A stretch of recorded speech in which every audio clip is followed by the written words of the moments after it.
चलते हैं सेट 7 के 822 ZZ प्रश्न में। तो अभी इसके इसके पहले वीडियो में हम इसके पहले के जो क्वेश्चन है उसको सॉल्व कराए हैं। ये 2 गौ से बाकी है, उसको हम सॉल्व करते हैं। तो 2 गौ जो है सिद्ध कीजिए कि बिंदु 3 2 -2 -3 और 2 3 एक समकोण त्रिभुज के शीर्ष हैं। तो देखते हैं समकोण त्रिभुज के शीर्ष में पहले हमें क्या करना पड़ेगा, इनके बिंदुओं को ए बी और सी से दर्शा देते हैं। तो ए बी निकाल देते हैं, बी सी निकाल देते हैं और ए सी निकाल देते हैं और देख लेते हैं समकोण त्रिभुज के कंडीशन क्या होते हैं कि सबसे बड़ी भुजा का वर्ग शेष 2 भुजाओं के वर्गों के योग के बराबर होती हैं। तो पहले हम ए बी निकालते हैं। ए बी मतलब ए बी, ए और बी के बीच की दूरी निकाल देते हैं। ए बी बराबर क्या होगा, x1 माइनस x2 का होल वर्ग प्लस y1 माइनस y2 का होल वर्ग। देखते हैं ए बी, ए और बी इन दोनों का x1 3 है, माइनस सूत्र में है, ये माइनस है तो प्लस हो गया का वर्ग हो गया। y1 2 माइनस सूत्र में है और ये क्या है माइनस में है तो प्लस हो गया। ठीक है, अब हमारा ये हो जाएगा 3 और 2 5 हो गया, 5 का वर्ग और ये भी 5 का वर्ग हो गया, यानी ये हो गया 5 का वर्ग 25 प्लस ये भी हो गया 25, यानी कितना हो जाएगा, ये 50 हो जाएगा, 50 मात्रक हो जाएगा कौड़ी भी। ये हमारा ये भी निकल गया। अब निकाल देते हैं BC।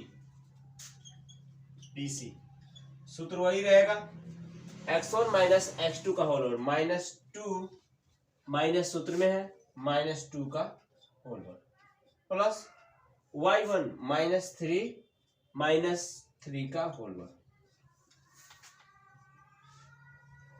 -2 का वर्ग करेंगे तो -4 का वर्ग हो जाएगा, माइनस माइनस कितना है -3 और -3 है तो -6 का वर्ग हो गया। ये 4 का वर्ग 16 हो गया प्लस ये 36 हो गया। अब हो गया 2 हो गया 5 52 मात्रक हो गया। ये किसका मान निकला, BC का निकला।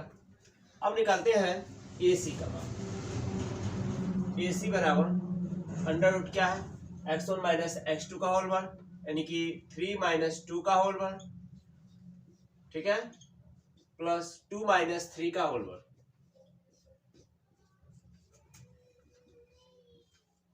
3 में से 2 घट जाएगा तो 1 का वर्ग हो जाएगा, प्लस 2 में से 3 घटेगा तो -1 बच जाएगा।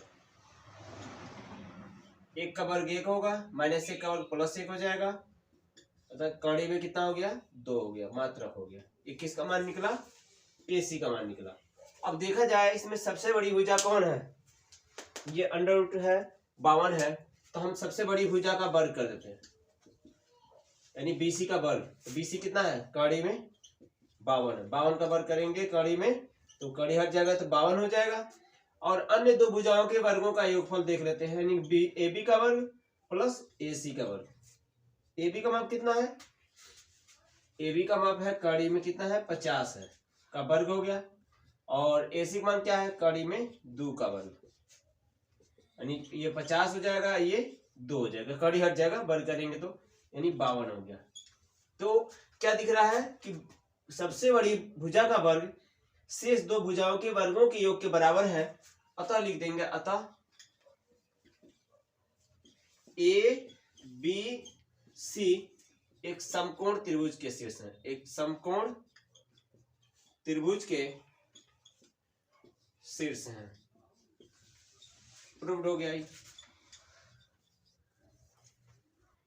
कोण B बराबर कोण D। तो पहले ज्ञात में देख लिया जाए, ज्ञात में क्या क्या दिया हुआ है। ज्ञात में दिया है OA into OB is equal to OC into OD। तो क्या करते हैं, OA दिया हुआ है, OC को उठा के इधर भेज देते हैं, तो OA बाई OC और OB को इधर भेज देते हैं, OD बाई OB। अब क्या दिख रहा है कि OA by OC is equal to OD by OB ये ज्ञात से प्राप्त कर लिए और सिद्ध क्या करना है वो देख लिया जाए।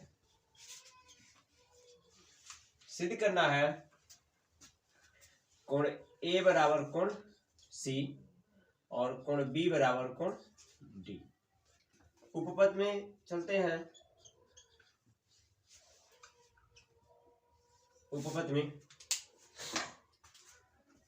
में देखा जाए कि त्रिभुज AOD तथा त्रिभुज BOC में क्या प्राप्त है हमें कि OA by OC is equal to OD by OB।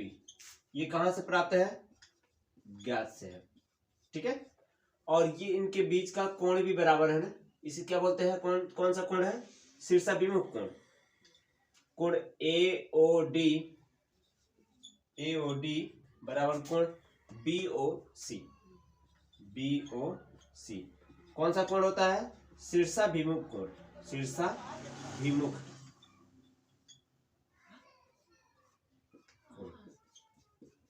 इसलिए ये दोनों त्रिभुज आपस में क्या होंगे?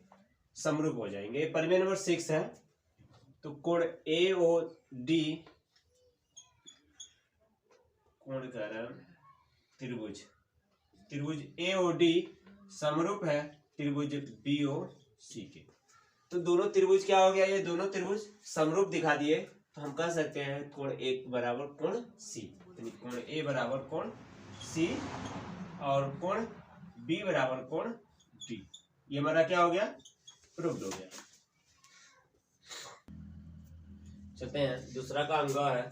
भूमि के एक बिंदु P से 10 मीटर ऊंचे भवन के शिखर का उन्नयन कोण 30 अंश है। भवन के शिखर पर एक ध्वज है। ठीक है, ये क्या है? ध्वज है। ध्वज के शिखर का बिंदु P से उन्नयन कोण 45 अंश है। तो ध्वज खंड की लंबाई तथा बिंदु P की भवन से दूरी क्या होगी, ज्ञात करना है। तो पहले हम आकृति बना लेते हैं। क्या दिया है? भूमि के एक बिंदु P से 10 मीटर ऊंचे भवन के शिखर का उन्नयन कोण।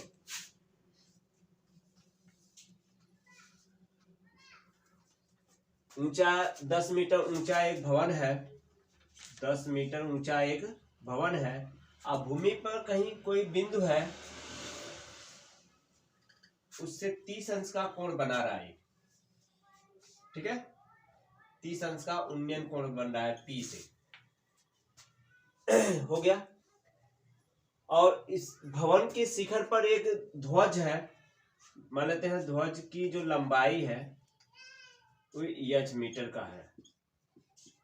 अब जो ध्वज है, ध्वज के शिखर का, इस शिखर का बिंदु P से इसका उन्नयन कोण कितने अंश का होता है?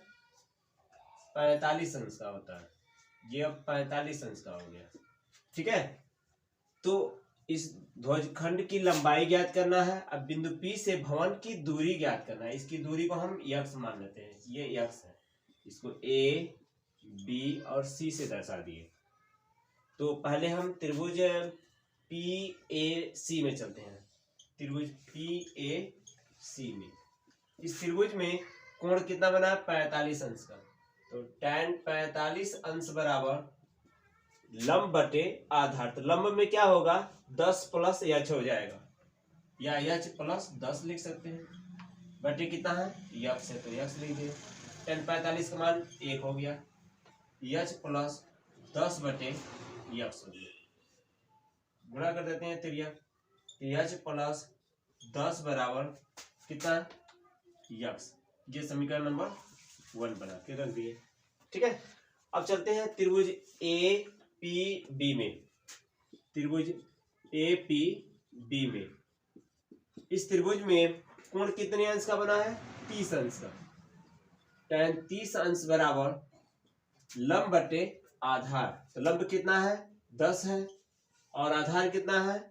x है। tan 30 अंश का मान 1 बटे कड़ी में 3 हो गया, बराबर 10/x। तो ये गुना कर देते हैं, तो x बराबर क्या हो जाएगा 10 कड़ी में 3। तो x बराबर, अब क्या करते हैं कड़ी में 3 का मान रख देते हैं, 10 गुणे कड़ी में 3 का मान 1.73 होता है। अब गुणा हो जाएगा x में ये 10 का, तो 1.1 इधर आ जाएगा, यानी 17.32 मीटर हो जाएगा। एक आंसर हमारा क्या हो गया, ये बिंदु P से भवन की दूरी, यानी कि इतना एक आंसर हो गया। अब क्या करते हैं x का मान समीकरण 1 में रख देते हैं, लिखेंगे क्या x का मान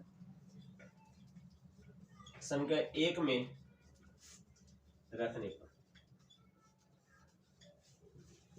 ठीक है रख देते हैं। तो h प्लस 10 बराबर कितना है, x का मान 17.32 है। तो h बराबर कितना हो जाएगा 17.32, और 10 इधर जाएगा तो -10 हो जाएगा ना। h बराबर कितना हो जाएगा, 10 घट जाएगा तो 7.32 मीटर हो जाएगा। ठीक है, ये हमारा क्या हो जाएगा आंसर हो जाएगा। दोनों आंसर हो गया। अब चलते हैं दूसरा के च में वर्ग अंतराल दिया हुआ है और इनकी बारंबारता दिया हुआ है। ठीक है, तो करा और ये भी कहा है कि आंकड़ों का माध्य 525 है तथा बारंबारताओं का जो योग है 100 है, तो x और y के मान ज्ञात कीजिए।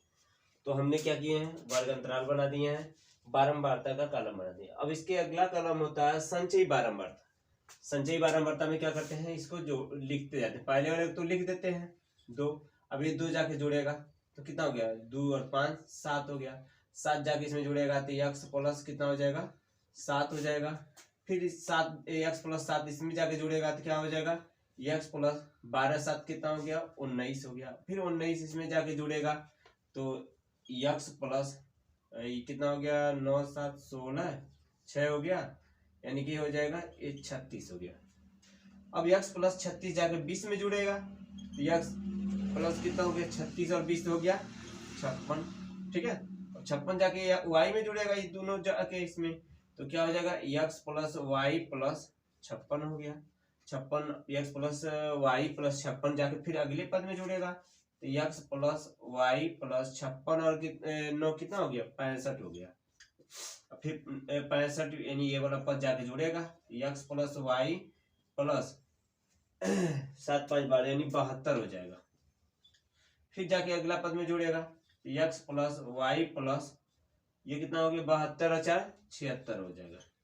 चूंकि जब इन बारंबारता का योग इनका दे दिया है 100 है, तो यहाँ पर n बराबर दे दिया कितना है 100। अब n का मान ये जो x प्लस y प्लस 76 है वो क्या है 100 के बराबर है ना। तो x प्लस y प्लस 76 बराबर कितना है 100। तो x प्लस y बराबर कितना हो गया 100 माइनस 76, अर्थात x प्लस y बराबर कितना हो जाएगा, घटेगा तो कितना बचेगा 4 बच जाएगा, 9 में से 7 यानी 24 बच जाएगा। समीकरण नंबर 1 बना के यहाँ पर रख लिए। अब देखते हैं यहाँ पर n का मान 100 दिया है, तो पहले हम n/2 निकाल देते हैं, यहाँ पर लगा देंगे n/2 निकाल देते हैं। तो n/2 क्या होगा, n का मान 100 दिया है तो 100/2 यानी कि कितना हो गया 50 हो गया। ठीक है, अब देखते हैं जो माध्यक कितना है, चूंकि माध्यक हमारा कितना दिया है, माध्यक हमारा दिया है 525 दिया है, माध्यक बराबर 525। तो 525 यानी कि आंसर ये, तो 525 इन्हीं के बीच में हो रहा है ना, 500 और 100 के 600 के बीच में हो रहा है, तो यानी कि ये हमारा L1 L2 और ये वाला स्मॉल f, इसके ऊपर वाला क्या होता है कैपिटल F होता है। तो इसलिए L1 बराबर कितना है 500 हो गया, L2 बराबर कितना हो गया 600 हो गया, स्मॉल f कितना है 20 हो गया, और कैपिटल F कितना हो गया x प्लस 36 हो गया। ठीक है, अब देखते हैं माध्यक बराबर सूत्र क्या होता है। माध्यक बराबर होता है हमारा L1 plus L2 minus L1 by small f n/2 minus capital F। माध्यक कितना दिया है, माध्यक हमारा 525 है, 525 और L1 का मान कितना है 500 है, L2 माइनस L1 है ना, तो L2 का मान कितना है 600 माइनस L1 कितना है 500 है, बटे स्मॉल एफ कितना है, स्मॉल एफ हमारा 20 है, n/2 का मान कितना है 50 है, ठीक है, माइनस कैपिटल एफ का मान कितना है x प्लस 36 है। क्वेश्चन में लिखेंगे क्योंकि दो पद आया हुआ है, पछानते कर देते हैं, तो 525 माइनस 500 इसको पछानते कर देते हैं, और ये 600 में से 500 घट जाएगा तो कितना बचेगा 100 बच जाएगा, बटे कितना 20, और यहाँ पर क्या हो जाएगा 50 माइनस कोष्टक तोड़ देते हैं, तो x माइनस ये भी माइनस हो जाएगा ना, माइनस 36 हो जाएगा, ठीक है, ये घट जाएगा, यहाँ पर ये कट जाएगा 20 बचे 100, ये कट जाएगा तो 5 बच जाएगा, ठीक है, ये बचेगा कितना 25 बच गया। अब 5 गुणा में है तो इधर भेज दिए तो बटे में हो जाएगा, इधर क्या कितना है हो जाएगा 50 में 36 घट जाएगा तो 4 यानी कि 14 बच जाएगा, तो 14 माइनस यक्स यहाँ इधर हो गया, घट जाएगा भाग हो जाएगा तो कितना हो जाएगा 5, 14 माइनस यक्स, यक्स को इधर भेज देते हैं 5 को इधर भेज देते हैं, तो यक्स इधर जाएगा तो क्या हो जाएगा माइनस है तो प्लस हो गया, ये 14 अब 5 इधर जाएगा तो माइनस हो जाएगा, यानी कि यक्स बराबर कितना हो गया 14 में से 5 घट जाएगा तो कितना बचेगा 9 बच जाएगा, यक्स का मान निकल गया। अब क्या करते हैं यक्स का